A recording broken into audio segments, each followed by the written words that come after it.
¿Qué autodiagnóstico tuyo acabó confirmándose médicamente después de que los propios doctores no pudieran descifrarlo? Envenenamiento por metal debido a herrajes defectuosos en la columna vertebral.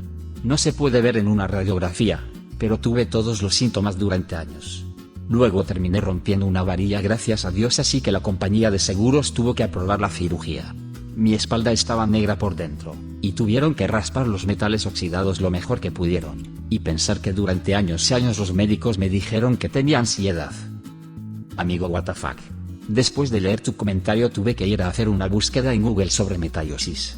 He estado teniendo problemas al azar con mi brazo que ha tenido una placa de metal durante 21 años. Esto surgió de la nada hace aproximadamente 1 año y medio y he estado sufriendo con los problemas de salud más extraños desde entonces. Al leer la wiki se mencionan otras complicaciones experimentadas dentro del cuerpo, y puedo tachar casi todas ellas como correctas. Gracias a tu comentario, voy a pedir cita con el médico la semana que viene. Cruzo los dedos para obtener respuestas.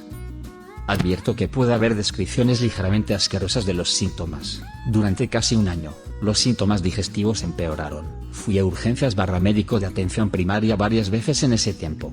Todas las veces me dijeron que era indigestión o acidez estomacal. Venía a urgencias y explicaba que al menos 2 veces por semana me despertaba entre las 3 y las 4 de la mañana con un dolor atroz en el costado derecho, que a menudo tenía diarrea, que me dolía el estómago constantemente, que a menudo tenía una extraña sensación de fatalidad, ansiedad, temblores y muchas cosas más. Y el médico me hacía análisis de sangre, veía que no había nada y me decía, solo tienes una indigestión. En algún momento después de la segunda visita a urgencias y leyendo en Google, llegué a estar 100% segura de que algo iba mal con mi vesícula biliar. En este punto, todavía tenía todos los síntomas mencionados anteriormente. Además tuve un par de episodios de vómitos, y mi caca era de color gris casi todos los días. Al igual que, un color gris que nunca había visto ahí antes. Google dijo que todos eran los síntomas básicos de la infección. Finalmente, volví a urgencias después de ir al baño por la mañana y que me saliera bastante comida. Totalmente sin digerir.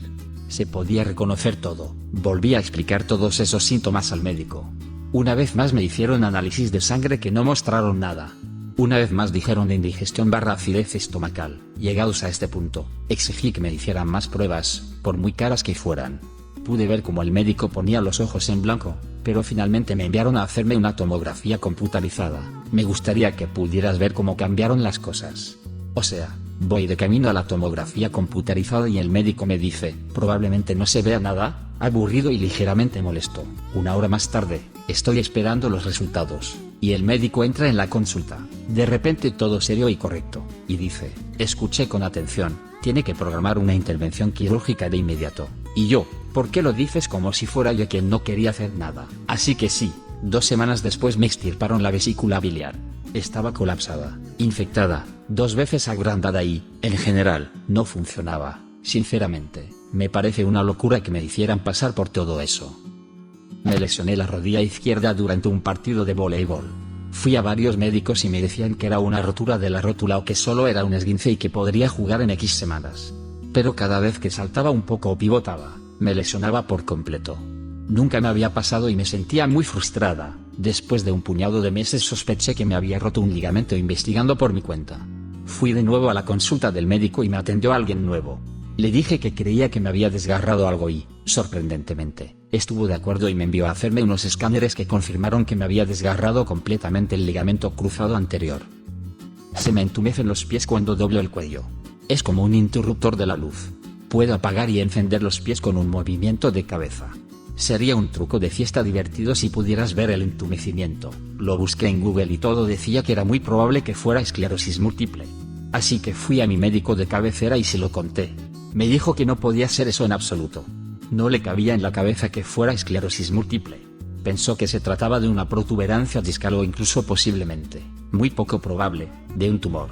La mañana siguiente a la resonancia magnética me llamó para decirme que tenía esclerosis múltiple, y que fuera a ver a un especialista. Tengo una amiga que tuvo esclerosis múltiple durante décadas antes de que se la diagnosticaran porque los médicos la tachaban de hipocondríaca. Estoy agradecida a mi médico por haberme pedido la resonancia magnética aunque no creía que pudiera ser eso. El primo de mi madre, al que acabaron diagnosticando esclerosis múltiple, estuvo ingresado en un psiquiátrico durante un tiempo. Los otros pacientes sabían que ella no pertenecía ahí, Los médicos tardaron más en darse cuenta.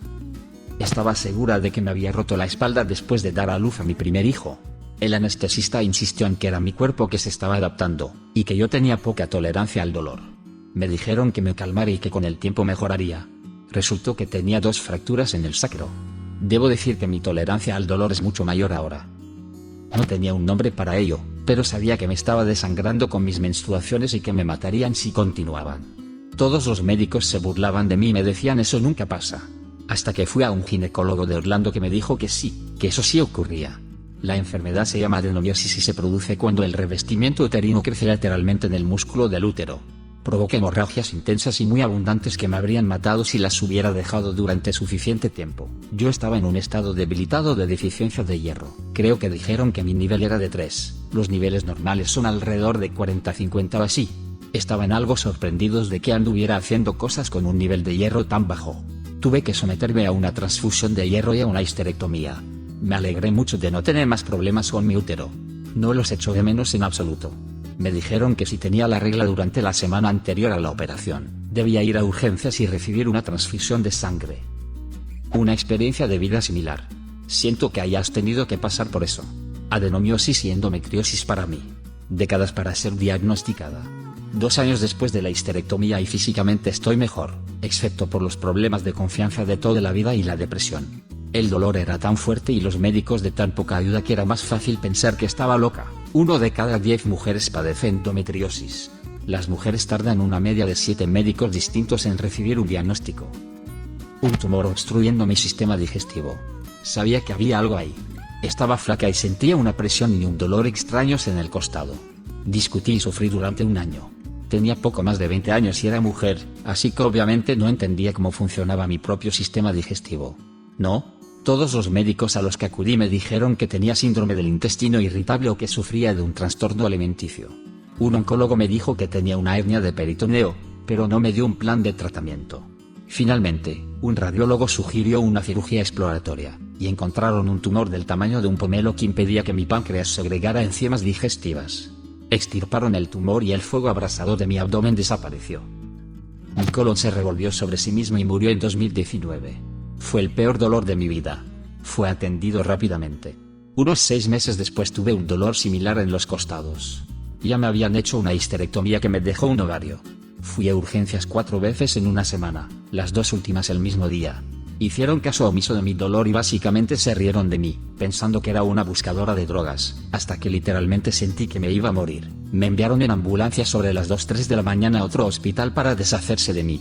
Estaba en el quirófano a las 6 de la mañana y efectivamente, mi último ovario se retorció sobre sí mismo y murió.